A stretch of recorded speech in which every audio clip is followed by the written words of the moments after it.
A partir de este momento, usted ha ingresado al Enfoque Bíblico Cristiano. Un programa para analizar la realidad y volver a los valores morales y eternos de la Palabra de Dios. Enfoque Bíblico Cristiano es una idea del pastor Carlos Aguilera, quien ya les da una cordial bienvenida en Radio de la Fe, una sintonía del cielo para bendecir tu vida. Hola, buenas tardes queridos oyentes de la radio. Estamos transmitiendo en este día miércoles por FM 105.7 Radio de la Fe, desde calle Salta 433 en la ciudad de Santiago del Estero.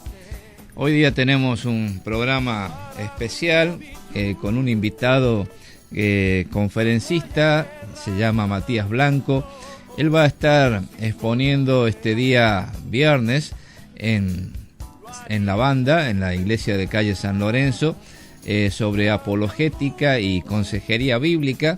Así que lo hemos invitado para poder estar conversando con él y para que ustedes lo puedan también conocer a través de la radio. Así que no te pierdas esta entrevista que va a ser muy enriquecedora. Pero antes quiero compartirte una reflexión espiritual. Tengo la Biblia abierta en el libro de Job, el capítulo 40. Dice el versículo 2: ¿es sabiduría contender con el Omnipotente?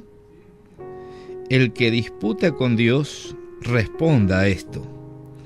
Y luego, en el mismo libro de Job, el capítulo 42 y versículo 3, dice: por tanto, yo hablaba lo que no entendía, cosas demasiado maravillosas para mí que yo no comprendía. Claro, el libro de Job es un libro famoso de la Biblia porque es el relato, la experiencia de un hombre que sufrió lo indecible. Cuando uno lee libros como estos y experiencias de hombres de Dios como este, surgen muchos interrogantes, muchas preguntas, pero son las cuestiones que todos nosotros nos planteamos en la vida. Hay veces que todo nos va bien, que la vida nos sonríe, que andamos bien en el trabajo, que andamos alegre tarareando nuestras canciones preferidas. Pero hay otros tiempos cuando las cosas no vienen bien, cuando estamos sufriendo distintas pruebas, problemas, adversidades, y uno en esas circunstancias empieza a plantearse o replantearse un montón de preguntas y de inquietudes que surgen en el corazón. Entonces, las preguntas que vienen una y otra vez a nuestra mente es: ¿para qué? ¿Para qué vivir? ¿Para qué esforzarme? ¿Para qué trabajar? ¿Y para qué hacer el bien? ¿Para qué portarme bien si las cosas, a pesar de que yo me porto bien, me van mal? Entonces, aquí hay dos posibilidades frente a los interrogantes profundos de la vida. O responder según nuestro propio raciocinio, responder según nuestro punto de vista humano, que es limitado, que no conoce todos los hechos, todas las circunstancias, que no conoce nuestro futuro y que muchas veces nos hace vivir sin esperanza, sin encontrarle sentido ni propósito a la vida. O verlo desde el punto de vista de Dios, verlo desde el punto de vista revelado en la palabra de Dios. Porque hay que decir que a veces las personas que sufren mucho en la vida llegan a convertirse en escépticos, agnósticos, ateos, negando la existencia de Dios a causa de las experiencias que han tenido que atravesar en la vida. Y es una manera de rebelarse contra Dios porque las cosas no nos han ido bien en la vida o como nosotros esperábamos. Otra manera es ir a la Biblia, ir a la revelación de la palabra de Dios y encontrar allí respuestas a nuestras preguntas. Cuando uno va a la Biblia, lo primero que entiende es en contra de la filosofía actual, del materialismo, del reduccionismo, que, valga redundancia, reduce la existencia humana a un conjunto de células que se han conformado al azar para dar forma al ser humano, pero sin saber nuestro origen, sin saber de dónde venimos, ni a dónde vamos, ni por qué estamos en el mundo. Cuando vamos a la Biblia nos damos cuenta que el hombre no es solamente materia, el hombre es alma, es espíritu, y ese espíritu es una conciencia que lo ayuda a reflexionar acerca de sí mismo, y el hombre es el único ser creado que tiene esa capacidad de autorrazonamiento, digamos, y también esa conciencia nos ayuda a plantearnos nuestra relación con nuestro Creador. Ahora, qué importante es entender esto. ¿Qué es lo que somos nosotros y qué es Dios? Dios no es una fuerza impersonal, como algunos dicen. Tampoco es un Dios distante que creó el mundo y todo lo que existe y se quedó en el cielo mirando a la distancia cómo se desenvuelve la historia humana. No, la Biblia nos revela a Dios como un Dios trascendente, sí, pero también inmanente. Un Dios que se involucra en la historia de la humanidad. Un Dios que se involucra en la historia para hacer historia junto con el hombre y para redimir al hombre de la historia. La historia es que nosotros, a causa del pecado, estamos envueltos en llama. Nuestra vida, nuestra sociedad está corrompida y está condenada al fracaso. Pero Dios interviene en la historia del ser humano justamente para sacarlo de esta vorágine que lo condena y redimirlo para hacerlo un pueblo propio, celoso de buenas obras. Para esto vino Cristo, para esto Dios descendió a este mundo, se involucró en nuestra historia y quiere ser parte de nosotros. Por eso es que la oferta de Dios es recibir a Cristo como Salvador personal, porque con Cristo viene la vida abundante y eterna que Él quiere que nosotros disfrutemos. Entonces podrán venir adversidades, podrán venir problemas, pruebas, pero la perspectiva de la cual percibimos lo que sucede es totalmente distinta. Nosotros vivimos en este mundo y sufrimos las mismas cosas que sufren todos los hombres, sean creyentes o incrédulos. La diferencia está en la actitud por la cual pasamos a través de las pruebas. El incrédulo seguramente no tendrá de qué agarrarse, de qué sostenerse, si lo único que cree es en sí mismo. Y nuestras fuerzas y nuestra sabiduría es totalmente limitada. Pero el creyente se aferra a Dios por medio de la fe y confía en un Dios que es su Salvador, es su sustentador, un Dios que está en el trono y que todo lo que permite hace que obre para bien en la vida de aquellos que le aman. Así que la diferencia entre un creyente y un incrédulo es justamente esta fe en un Dios personal que no está alejado, sino que está cerca de nosotros, y para todos los que tienen a Cristo está dentro de nosotros. Por eso, desde la radio, quisiéramos que todos nuestros oyentes pudieran tener esta fe, esta esperanza centrada, fundada en el Señor Jesucristo como el Salvador y Señor de sus vidas. Te habla el pastor Carlos Aguilera, te damos la bienvenida a nuestro enfoque bíblico de hoy.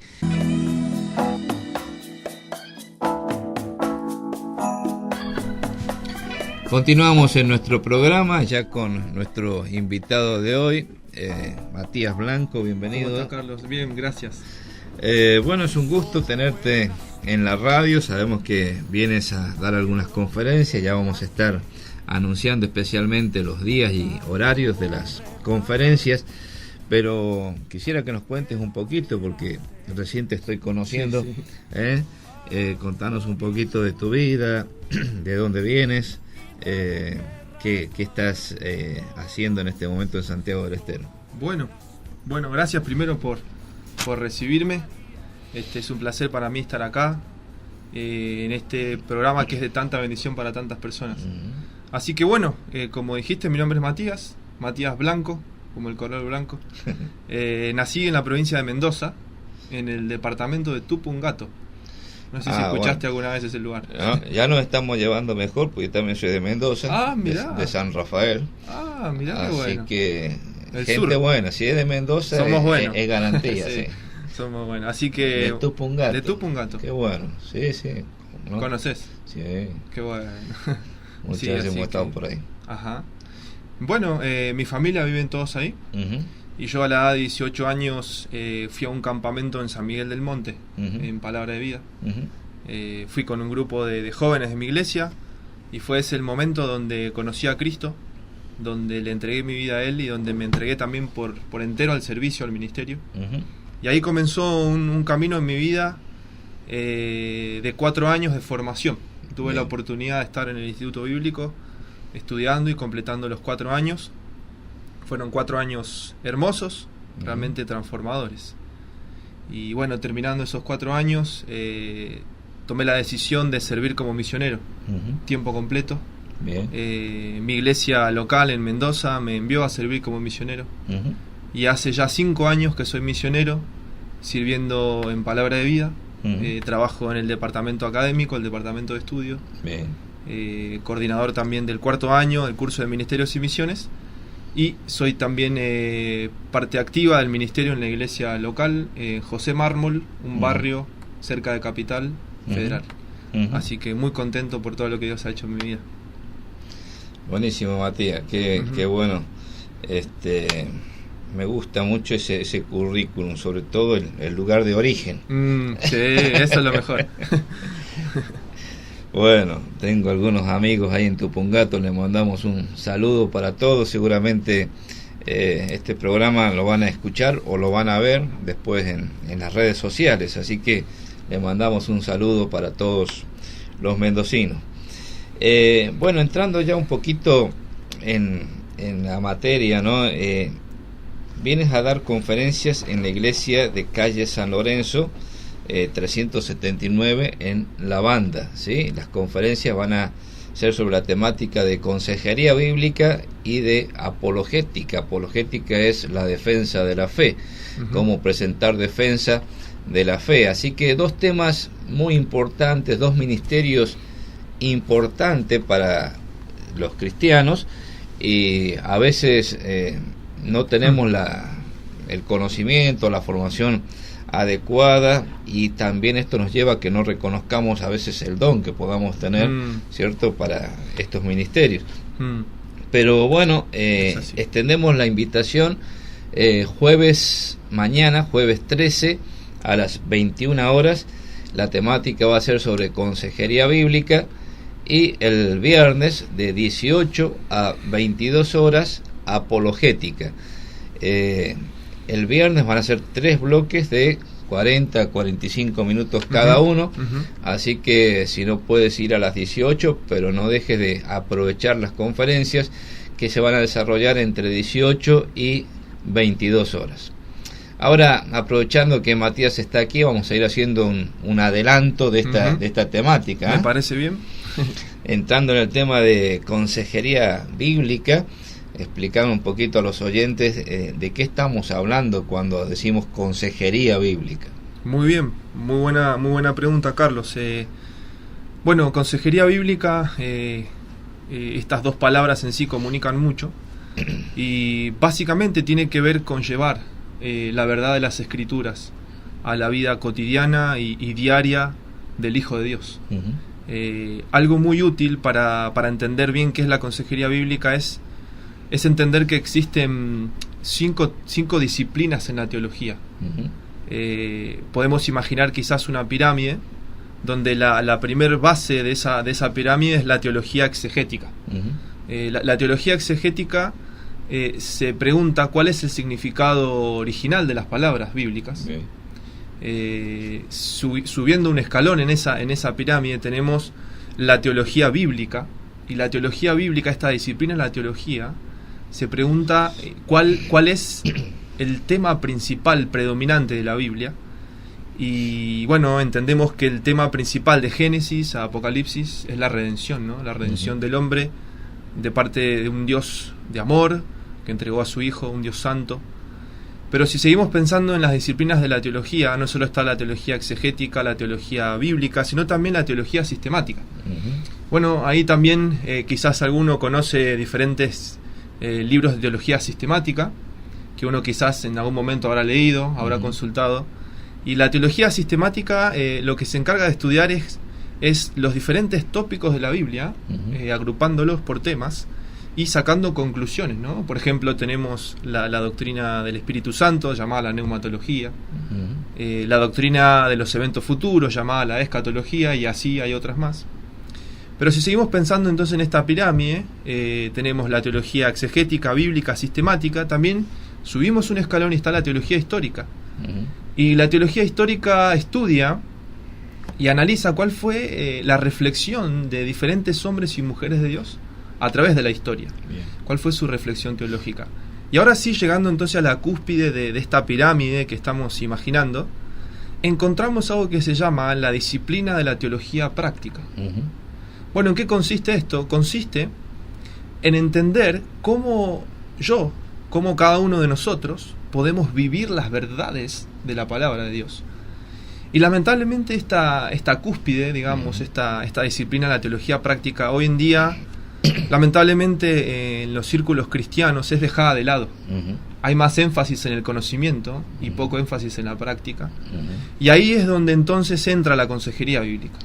La consejería bíblica tiene que ver con vincular, ¿no?, esas verdades teológicas con nuestra vida real, cotidiana. Qué bueno lo que estás diciendo, porque realmente es así. Corremos peligros de convertirnos en meros intelectuales, conocedores de la ortodoxia. Así es. ¿Cierto? Y nos olvidamos de la ortopraxis, que es la correcta práctica de las verdades bíblicas aprendidas, ¿no? Y justamente de eso se trata entonces la consejería bíblica, cómo bajar todo el conocimiento que tenemos de las distintas temáticas de la teología a la vida práctica, a la ética cristiana. Tal cual. Ahora, este concepto es importante porque de ahí viene, a ver, ¿quiénes están capacitados para practicar la consejería bíblica? Bueno, excelente pregunta también. Existen diferentes pensamientos en cuanto a esa pregunta que vos hacés, Carlos. Y muchos cristianos piensan que la consejería bíblica debe ser practicada por profesionales. Es decir, por gente que ha estudiado, que tiene sus carreras. Ahora, es importante prepararse, ¿no? Es importante poder estar equipados para hacerlo. Pero cuando uno estudia el modelo bíblico de la iglesia local en el Nuevo Testamento, uno encuentra otro énfasis. Muchas veces también pensamos que los que deberían practicar la consejería bíblica son los ancianos, los pastores, los líderes de la iglesia. Y obviamente ellos tienen el deber y la función de llevar la palabra de Dios a la práctica. Pero cuando uno estudia, como decíamos, el modelo del Nuevo Testamento, uno encuentra que es responsabilidad de todo creyente, de cada creyente, poder practicar la consejería bíblica. Simplemente para mencionar, Carlos, algunos textos a modo de ejemplo, ¿no? Pero mirá, por ejemplo, lo que dice Romanos 15:14, dice: pero estoy seguro de vosotros, dice Pablo, hermanos míos, de que vosotros mismos estáis llenos de bondad, llenos de todo conocimiento, de tal manera que podéis amonestaros los unos a los otros. Y esa palabra amonestaros, es la palabra griega nouteteos, de donde viene la palabra noutesis, que básicamente significa poner algo en la mente. Y eso tiene que ver, sin lugar a dudas, con la consejería bíblica, con poder llevar esa verdad de la palabra de Dios a la circunstancia específica de cada persona. Y es responsabilidad de todos. de todo creyente. Bien. Sí, esto es también interesante en la Biblia. Todas las veces que se repite, más de 30 veces unos a otros, ¿no? Alentarnos unos a otros, animarnos unos a otros, edificarnos unos a otros. Todo esto hace justamente con este tema de la consejería bíblica. Que bueno, esa aclaración que hace es que no es solamente el rol de los pastores en la iglesia, de los misioneros, sino que toda la iglesia tiene que estar involucrada en este ministerio, ¿cierto? Para el cual es capacitada por el Espíritu Santo. Pero otro tema importante en el tema de consejería bíblica es, bueno, cuál es el propósito, cuál es la meta a lograr dentro de este campo, ¿no? Porque muchos equivocan también el tema con la psicología, con la terapia, ¿cierto? Y estamos hablando de aconsejamiento, ¿cierto? Con una meta definida. Sí, vos lo has dicho, Carlos. La realidad es que las teorías seculares, vos mencionaste la psicología, mencionaste los diferentes tipos de terapias que hay hoy en día. Bueno, tienen una meta totalmente distinta a la meta de la consejería bíblica. Muchas de las teorías seculares básicamente van buscando que el ser humano, sea aliviado de sus síntomas, sea liberado del dolor, sea ayudado a poder continuar en su progreso normal como ser humano. Y ahora, esas no son cosas malas en sí mismas. Pero cuando cuando uno lee la Biblia y uno busca la perspectiva de Dios en cuanto a la consejería bíblica, uno va a ver que el objetivo y la meta de la consejería bíblica es mucho más allá que la satisfacción del presente. La consejería bíblica busca una meta más grande. Esa meta es glorificar a Dios al ser como Jesús. Entonces, por ejemplo, tenemos textos como Gálatas 4:19. Pablo dice: hijitos míos, por quienes vuelvo a sufrir dolores de parto hasta que Cristo sea formado en vosotros. Ahí está la meta. Ese es el objetivo de Pablo. Ese es al final al que él dirige todo su ministerio, formar a Cristo. Entonces, ¿cuál es la meta de la consejería bíblica? Es la meta del discipulado. ¿Y la meta del discipulado cuál es? Formar a Cristo en nosotros. Otro texto dice, Colosenses, ¿no? 1:28-29, dice: a quien anunciamos, amonestando a todo hombre y enseñando a todo hombre en toda sabiduría, a fin de presentar perfecto en Cristo Jesús a todo hombre. Dice Pablo: para lo cual también trabajo, luchando según la potencia de Él, la cual actúa poderosamente en mí. Ese es el objetivo de la consejería bíblica. Formar discípulos de Cristo que sepan qué significa ser un discípulo de Cristo en cada momento de sus vidas. Esa es la meta. Muy bien. Bueno, es un tema que nos daría para mucho, ¿no? Para mucho. Y qué bueno que es poder plantearlo y poder ver cuáles son las maneras en que podemos prepararnos para cumplir con esto, que es un ministerio para todos los miembros de la iglesia, ¿no? Así que insistimos en esto. Mañana tenemos la conferencia sobre consejería bíblica, toda nuestra audiencia invitada a las 21 horas en San Lorenzo 379 en La Banda. Pero también el día viernes vas a estar exponiendo sobre apologética, ¿no? Así es. Es una palabrita no muy conocida, así que podríamos explicarle a la audiencia qué es apologética. Bueno, algo decías al comienzo, ¿no? La apologética tiene que ver con la defensa, la defensa de la fe. Podemos recordar el texto de Primera de Pedro, capítulo 3, versículo 15, ¿no? Donde Pedro dice: sino santificad a Dios el Señor en vuestros corazones, y estad siempre preparados para presentar defensa con mansedumbre y reverencia ante todo aquel que os demande razón de la esperanza que hay en vosotros. ¿Qué es la apologética? Bueno, la apologética es el cumplimiento de este mandato. ¿El mandato de qué? De presentar defensa. Y no debemos olvidar que Pedro escribe a cristianos que estaban siendo perseguidos. estos cristianos, dice capítulo 1, ¿no?, que eran expatriados de la dispersión, ¿no? Y ellos estaban repartidos por varios lugares del Imperio Romano y estaban siendo perseguidos a nivel físico. El emperador Nerón en ese tiempo había ordenado diferentes edictos, ¿no?, que ordenaban justamente matar a los cristianos, torturarlos, ¿no? Y estos cristianos estaban en ese tiempos difíciles, pero no solo persecución física, sino también una persecución legal. Diferentes edictos prohibían el cristianismo. Y también había una persecución a nivel intelectual. Muchos filósofos y sabios de la época cuestionaban directamente las doctrinas del cristianismo y las ridiculizaban, las trataban como cosas totalmente absurdas. Entonces Pedro escribe a personas que estaban sufriendo ataques a su fe.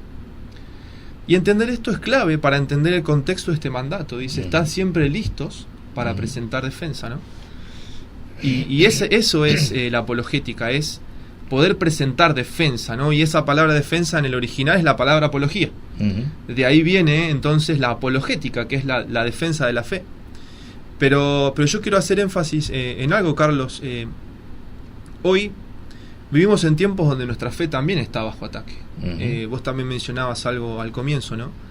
Vivimos en tiempos de relativismo, en tiempos de libertinaje, en tiempos donde diferentes ideologías, ¿no?, amenazan la familia y tantas cosas. Pero quiero destacar que Pedro dice que la defensa debe ser de una manera específica. Y dice el pasaje, con mansedumbre y reverencia, ¿no? Y hoy muchas veces como cristianos nos equivocamos y vamos más a una discusión, a un contraataque, que a una defensa mansa y reverente, ¿no?, ante todo aquel que demande razón. Hay personas que con sinceridad preguntan, y nosotros tenemos que ser sabios para distinguir esas preguntas de un corazón sincero y poder con mansedumbre, que significa con humildad, con ternura, con un trato suave, poder explicar cuál es la base de nuestra fe, cuál es el fundamento de nuestra fe. Qué bueno que es estar preparados para presentar defensa, ¿no? A veces es la defensa y a veces, como dice Judas, tenemos que contender fervientemente por la fe una vez dada a los santos. Es decir, hay un cuerpo doctrinal que es innegociable, tal cual. Pero ese contender fervientemente es ponerle pasión, ponerle fervor a la exposición, pero claro, es exponer el evangelio, no imponerlo por la fuerza, ¿cierto? Tal cual. ¿Cuáles son algunas actitudes equivocadas o formas incorrectas de presentar la verdad? Sí, hay ciertas actitudes que son comunes entre cristianos en cuanto a la apologética. Y lamentablemente hay muchos cristianos que cuando su fe es atacada, actúan con indiferencia. Lamentablemente a muchos cristianos no les importa que el cristianismo sea ridiculizado, sea atacado y sea, tratado como algo pasado de moda. Pero ahí quiero traer de nuevo el texto que vos citabas de Judas, ¿no? Contender ardientemente por la fe. Entonces tenemos que tener cuidado con la indiferencia. Quiero también recordar a Pablo, ¿no?, cuando él esperaba en Atenas. ¿Te acordás ese momento que él veía la ciudad entregada a la idolatría y su espíritu se enardecía, ¿no? Entonces no tenemos que ser indiferentes ante el ataque de nuestra fe. Tenemos que poder, como decía Pedro, ¿no?, presentar defensa en el contexto en el que nos toque. No es fácil, va a ser difícil, hay un costo, ¿no?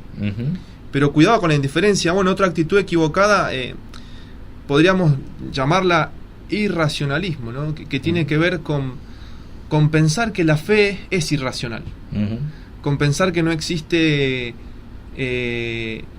argumentos concretos para defender la fe, y la fe no contradice la razón. Por ejemplo, tenemos pasajes como Hebreos, ¿no?, donde dice que por la fe entendemos, ¿no? Tenemos pasajes, por ejemplo, en Mateo 22:37, que dice que Dios nos ordena amarle a Él con toda nuestra mente. Si bien la sabiduría de Dios enloquece la sabiduría del mundo, pero debemos tener cuidado, ¿no?, con pensar que no hay argumentos importantes para defender, por ejemplo, la existencia de Dios, la credibilidad de la palabra, la resurrección de Jesús. Mirá, avanzando un poco, entonces, otra actitud equivocada, no solo la indiferencia, el irracionalismo, sino la cobardía. Lamentablemente hoy también vemos a muchos cristianos, y muchas veces nos cuesta decir lo que pensamos porque queremos ser agradables, ¿no? y tolerantes a los demás. Pero tenemos que tener cuidado con eso. Y otra cosa también es la arrogancia, ¿no? Cuidado con la arrogancia, porque hoy hay cristianos que están más preocupados, ¿no?, por ahí largar todo el arsenal de argumentos, y se olvidan que hay que hacerlo con la actitud correcta, ¿no? Entonces estas son algunas de las actitudes equivocadas en cuanto a la apologética. Claro, ¿sí? Claro. También es importante destacar que a través de la razón difícilmente lleguemos a la fe, pero la fe siempre nos va a llevar a razonar adecuadamente. Por eso, conocer la verdad, aceptar la verdad, vivir la verdad, nos lleva a una perspectiva distinta, una cosmovisión distinta sería el término, ¿cierto? Donde a través de la fe podemos explicar toda la realidad en la cual vivimos.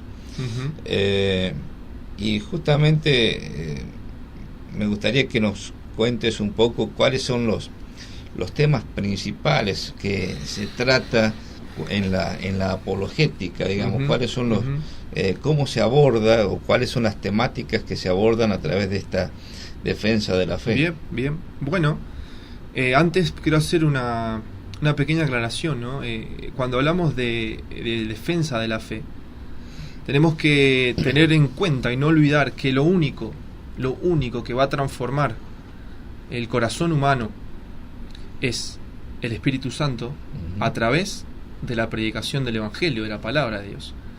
Por lo tanto, entonces, ¿qué función cumple la apologética? Bueno, la apologética simplemente es utilizada para generar ciertas inquietudes en el incrédulo, ¿no?, en la persona que no cree, con el propósito quizás de mover un poco ese fundamento y preparar en cierta manera ese corazón para que pueda considerar el Evangelio. Creemos en un Evangelio que no necesita nuestra ayuda. Creemos en un Evangelio que es poderoso en sí mismo. Pero creo que también es importante poder demostrar que nuestra fe no es irrazonable, ¿no? Que existen ciertas evidencias totalmente claras. Por ejemplo, un área totalmente importante en la cual presentar defensa es en cuanto a la autoridad de las Escrituras. Algo de lo que vamos a hablar este viernes, ¿no?, es que la Biblia es un libro singular por muchas razones, pero también es un libro totalmente creíble, podemos confiar en él. Y vamos a hablar de la credibilidad de las Escrituras y vamos a ver por qué este documento llamado la Biblia es un documento histórico. Y quizás sea asombroso, pero la Biblia tiene mucha más fuerza histórica que cualquier otro libro de la antigüedad. Otra área importante a defender es la existencia de Dios. Y hoy mucha gente, ¿no?, dice: yo no creo en Dios hasta que no lo vea, yo no voy a creer en Él. Pero podemos demostrar que Dios existe con algunos mismos argumentos que a veces los científicos mismos utilizan. Hay algo llamado el argumento cosmológico que es totalmente útil para mostrar que la existencia de Dios no es irrazonable. Y también es importante defender la resurrección de Jesús y su deidad. Y también vamos a estar hablando de por qué creemos en un Cristo que resucitó como un hecho histórico. Bien. Bueno, Matías, interesante la temática que estás proponiendo para estas conferencias que, repetimos, se van a desarrollar en calle San Lorenzo 379, en la ciudad de La Banda. Invitamos a toda nuestra audiencia para que puedan concurrir. el jueves a las 21 horas, mañana jueves 13 a las 21 horas, y el viernes 14 de diciembre comienza a las 18 horas hasta las 22 horas. Así que consejería bíblica mañana y apologética pasado mañana. Muy bien, así es, Carlos. Bueno, Matías, cerramos con una reflexión final. Ya se nos va el tiempo, así que simplemente basados en lo que hemos estado conversando, quiero invitarte a reflexionar en esto, ¿no? Dos actitudes del creyente, como nos ha nombrado Matías, que están reflejadas en la Biblia, la palabra de Dios. Por un lado, estar preparados para presentar defensa. Por otro lado, contender fervientemente por la fe una vez dada a los santos. Claro, parece una contradicción bíblica. En un aspecto hay que defender y en otro aspecto hay que contender. Bueno, la realidad es que vivimos en un mundo que es adverso al Evangelio, adverso a la Biblia, a los valores morales, espirituales del cristianismo, y en este sentido no podemos ser pasivos, sino que tenemos que levantar el estandarte de la fe, el conjunto de doctrina que está en la palabra de Dios, y cuando hay filosofías que se oponen a la verdad, hoy estamos viviendo en una sociedad que está defendiendo, promoviendo y hasta tratando de legalizar la ideología de género, que es una ideología totalmente anticristiana, antivalores cristianos, y en este caso no podemos ser pasivos, sino que tenemos que presentar esa batalla por los valores morales y eternos que al ser humano le dan dignidad, y sobre todo cuando se pretende negar la posibilidad de que los padres puedan ser los primeros educadores de sus hijos, negar que la iglesia puede estar enseñando las convicciones que tiene en forma pública, pretender encerrar a los cristianos en cuatro paredes. Bueno, contra esto tenemos que contender fervientemente. La defensa de la fe, la defensa de la libertad, la defensa de la vida son valores morales innegociables. Y en este caso, contender fervientemente por la fe dada a los santos. Pero también está la defensa con mansedumbre. Cuando se trata de exponer la verdad del Evangelio, los creyentes tenemos que ser cuidadosos en no discriminar a nadie, no tratar de imponer la verdad a la fuerza. La verdad no se impone, la verdad se expone con mansedumbre, con templanza.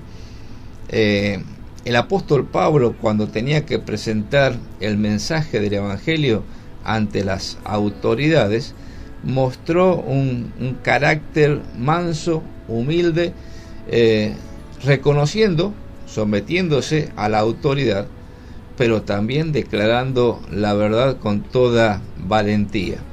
Y qué importante que es que nosotros aprendamos a actuar de esta manera, ser humildes, pero ser fervientes, ser defensores de la fe, pero también contender cuando es necesario y es atacada nuestra fe.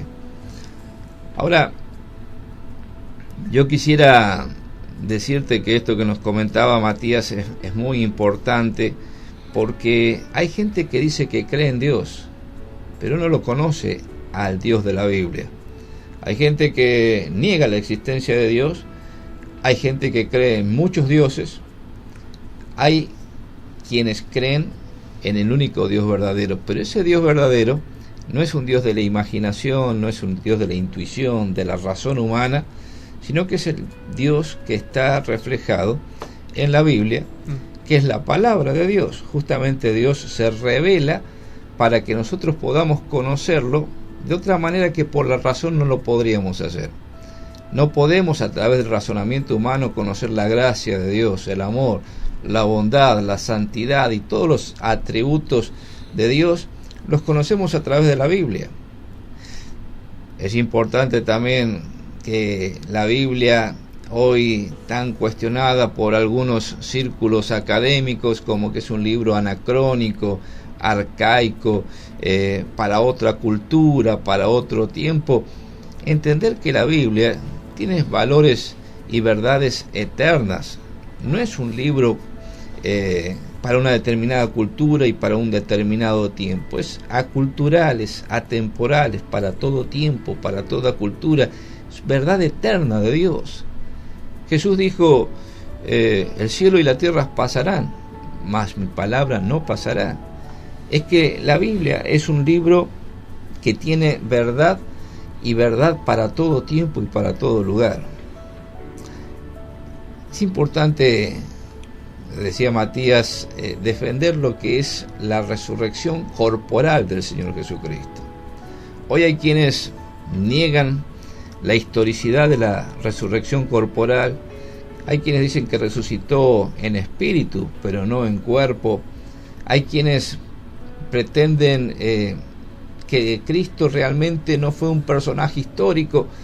Bueno, aquí también tenemos que volver a las bases de la Biblia, que están suficientemente documentadas, que han sido investigadas aún por personajes que comenzaron con un espíritu de incredulidad para demostrar la no existencia de Cristo, o creyendo en el personaje histórico demostrar que su resurrección es un mito, una leyenda, y terminaron a través de las evidencias de los evangelios creyendo en un Cristo vivo, contemporáneo, que vive hoy y que puede